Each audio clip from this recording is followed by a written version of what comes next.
Moonlight Lotus.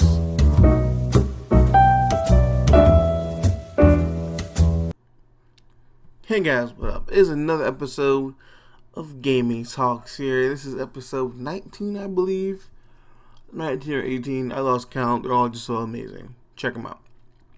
Now, this one is about something I feel we all need, and it's more open world games. Preferably made by Bethesda, but I'll explain that later. Guest starring with me is the one, the only, the Flubberknuckles. He's here again on Gaming Talks, and we'll be talking very specifically about shows, movies, comic books. They should be open world games. You see, in many cases, there would be like, let's say Supernatural or like Lost Girl or X-Men, Harry Potter, Transformers, even like DC and Marvel. These are universes, these are places, they have their own history, lore, facts, stuff like that. They have a foundation that they work off of. And this is the same foundation that in many ways can be applied in an open world game. Like, there's so many different types of X-Men and abilities. When you look at the base level, an X-Men is a mutated human.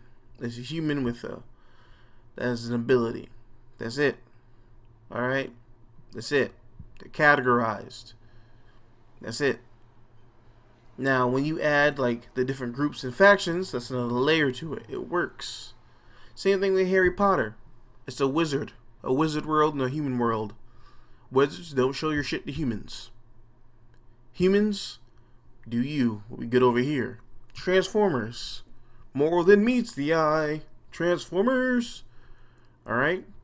Robots, stay low. Don't cause no mess. Because the Autobots gonna jack you up, put you in your place.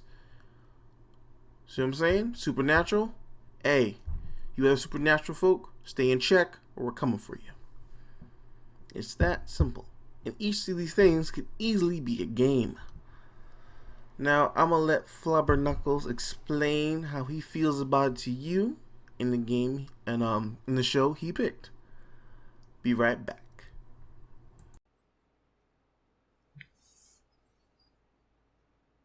Thanks for having me back, Moonlight. So, the fandom I think would make a great open world is actually Supernatural. It's one of my favorite dramas and has just enough action in it to keep me sated on that point. But the reason I think that it would make a really good open world game is because it has so much possibilities and different avenues that you can start out with versus where you go. Like, for instance, say you start out, you want an intelligence bonus, you can start out as a college student, similar to that of Kevin Tran. So you're really good at studying, you have quicker study times, you can learn how to kill creatures quicker. But say you don't want to do that. Say you want a strength bonus. Let's go strength bonus. You can start out as a construction worker, a demolition man, something like that. And, I mean, there's just so many different avenues you could go down. And another thing that I feel like would be in its favor is that if you can have different levels of creatures that you're going through. Because you can start off, basically, you're as this, whoever you start out as, and then a hunter, say it be Dean, Rufus, Sam, Bobby, whoever, they come save you, and then they start showing you the ropes. And they be basically your tutorial guide for the beginning of it. And from there, you get to start picking, cars. You get to pick up how to hotwire things. Get to learn how to do the credit card fraud. In game, of course, don't actually, do credit card fraud, people. Credit card fraud is bad, okay? Don't steal. But it can go from there. And after that, you have sort of a ranking system. I don't want to say we have levels, but it's easier just to say it that way because I'm not exactly a game designer. So you'd have it, say you're a level 3 hunter and you find a vamp's nest that's got 6 vamps in it. You're like, okay, well, that's not something I can take on alone. Well, that's where multiplayer comes in. So now you and 2 friends say, alright, so the 3 of us can easily take that because we're all level 3 and we can take down a vamp's nest of 6. And from there, it opened the worlds into multiplayer. And I feel like that would make the game a lot more fun. You can have so many different dynamics of the group come together. The one thing I do see problem line is I wouldn't know where a direct story would come in, if you would even need one. It could just be a game where you do nothing but side quests, if you even need an actual storyline. But you could have it start out, in comparison for timeline, season 1 of Supernatural. Like, okay, so season 1 of Supernatural, you're just a random hunter doing whatever. Season 2 of Supernatural, now you've got to help Sam and Dean, give them information about Yellow Eyes. Season 3, you're now dealing with the fact that they opened a Devil's Gate, and I should have put a spoiler warning. But yeah, so you're now dealing with the fact that there's 100, 200, 300 extra demons in the world, so you're now helping other hunters help take them down, whether it be kill them or it be exorcise them. I suppose they didn't know they could kill demons at that point, so it would be exorcise. But, and then, like, season 4, you have this whole, okay, well, now we've got to help Sam and Dean track down Lilith. Season 5, we've got to try and help them track down the cult so they can see if they can kill Lucifer and stop the apocalypse. But it's just, you can do a timeline comparison of this supernatural game where you're a side hunter basically helping them. That way, it kind of ties into the show without taking too much from it. And in the meantime, between these quests that call on you, you're also doing your own quests and being able to do your own side things. And maybe this is just me being me, but I would love to just see Rufus being your trainer. It's like, now listen here, kid, did I tell you to do that? No. Why you gotta be so stupid?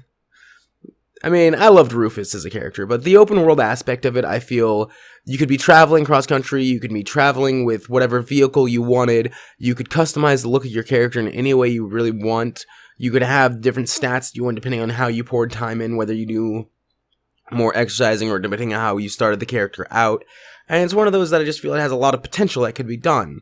Now, will the gaming industry ever do this? Probably not, but it'd be amazing if they did.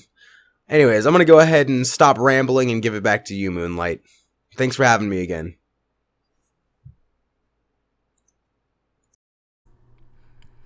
And that was Flubber's Knuckles, everybody. Make sure to go check out his channel. His link will be in the description and the comments. I know some people don't like looking in descriptions. So, for me, I was going to do X-Men or Harry Potter, but I've decided to do Lost Girl. Because Lost Girl is dank as fuck. You see, in the show Lost Girl stars a succubus lady. She's like a one-of-a-kind thing, whatever. And she finds out she's a supernatural lady. And she's a part of the Fae and the Fae kind. And the Fae are split down the middle. You got your dark Fae, you got your light Fae. And when she first enters the Fae world, she has she kind of earn her spot or whatever, something like that. Now, what I like about it is, it's all these mythical creatures you read about or hear about. They're there, and I think that'd be a good basis for a game. Like, for instance, you start the game up, you don't know who you are, what you're doing. You do your little character create. No. Let me rephrase it. You start the game up. You know who you are, what you're doing. Then an event happens, or you see someone getting hurt, or you see this perfect opportunity to rob somebody or steal something from somebody. And then someone approaches like, "Oh, you're a Fae. I can feel it in you." Then now the Fae in Lost Girl, they have their whole entire little console show shit going on, like their own little governments, all right, and they manage their own shit. The Dark Fae manage their shit, the Light Fae manage their shit, and they try not to beef. You stay on your side, I'll be on my side, and we won't have any issues. So, and then someone would approach you and be like, "I can feel it, you're a Fae." Then they report you. And then next thing you know, you're grabbed up, because they will send their people ASAP. Grab them up quickly. We can't have no rogue around here. Pick a side, mofo. And then after that, you're brought in the fold. And they do an analyzation thing on you. They'll just make up some process just to fill in the gap. And then that's when you do your ability selection. What kind of Fae are you? Are you a mermaid? Some mermaid shit going on? Are you So there's some fae that are more monstrous, so they kind of can't go outside. So is that you? Are you so monstrous looking you can't go outside? That you have to reside in the darkness, or are you a more sociable fae, like a fae that has like enchanting abilities, like the kind of abilities that help you get over on people, like a charmer or enchantress, some shit like that? Are you like super smart? What you got? What you got? And I think this would be a good game for a diverse cast, like just not a diverse cast, a diverse bunch of people you could play as. Like maybe I want to be like a dwarf, um, a dwarf fire breather or some shit like that, or maybe I want to be like a giant intellectual guy. You know, I think that'd be nice to see. Since there's so many different types of mythical creatures you can pick from, and you can pull from just about any culture across the world.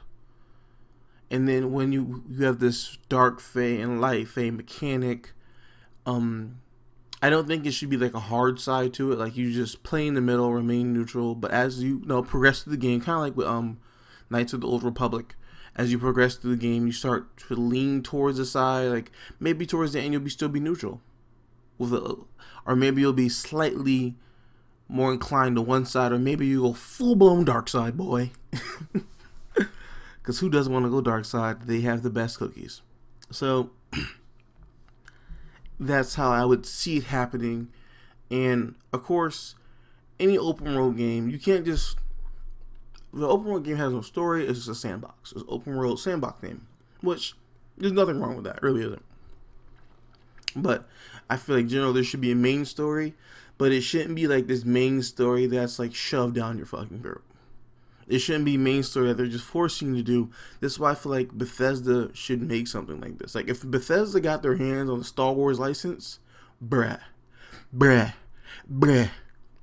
they'd make a lovely game. A lovely game. Alright? How many times I wanted to play a Star Wars game as an alien? I don't want to be human. I damn sure don't want to be Luke Skywalker. I don't want to be Obi-Wan. I don't want to be anybody. I don't want to be anyone from the known cast. I don't want to meet them motherfuckers, alright? They don't exist to me. I do not want to meet them. Don't put them in there. As a cameo, maybe. A DLC. Maybe for that one faction mission shit. But besides that, don't do it. I want my own story, alright? It's a galaxy far, far away. Make it happen.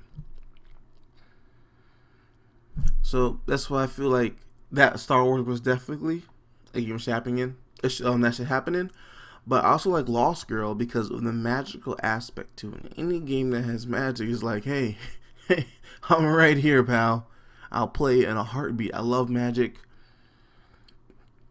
So I probably pick a mythical creature that can resurrect things or mind control. Something like that. Like in a debuffer character, a character that would try to weaken you and summon things to fight you while evading you. Like you would never actually fight it; you would fight what it throws at you. See what I'm saying? That's the kind of character I would try to want in that game. In a game like that, I can easily see having a good balance, like sword mechanic or good gunplay mechanics, because you don't really see that very often. Like I wish Fallout 4 had some good sword play. But it don't. It fucking sucks. But yes, that is how I feel about open world games. I feel like so many shows and movies and comic books, they give you so much room, so much potential, and it's not being used. Especially X-Men. Take X-Men to Egypt, alright? Using an Egypt setting and just fill some shit up there, or even Harry Potter would be good, Transformers, and so on and so forth. But yeah, hope you guys enjoyed. It's almost time for that daily question, boy. Get ready to write your comment down because I want to hear it. All right. So this is the end of the episode. We're here. This is also one of my favorite parts. I get to ask the viewer, you, one single question, and hopefully in the comments you answer. Let's do this. What shows or comic book What shows or comic book world would you want to see as an open world game? All right. I know a lot of us come home and we watch our TV shows like, oh, my Thursday show was on, my Monday show was on, where it's some sci-fi or just an anime or I don't know, wherever you watch it on TV. What do you think? Wait, not what do you think, but do you think it would make a good open world game? Do you think that they could? It has enough information, lore, history, just all around goodness for them to make a game out of it. And I can go even further and say, who do you want to make it? What company would you trust? What company would, if you had all the information that was needed to make an epic game, and all they had to do was use it properly, and it was all in one box, who would you hand it off to? For me personally, I'm handing it off to Bethesda or Obsidian. So let me know in the comments below. And also, if you don't feel like answering on the YouTubes and you want to hit me up with a tweet, Moonlight Lotus 1 on Twitter. Moonlight Lotus here, over and out.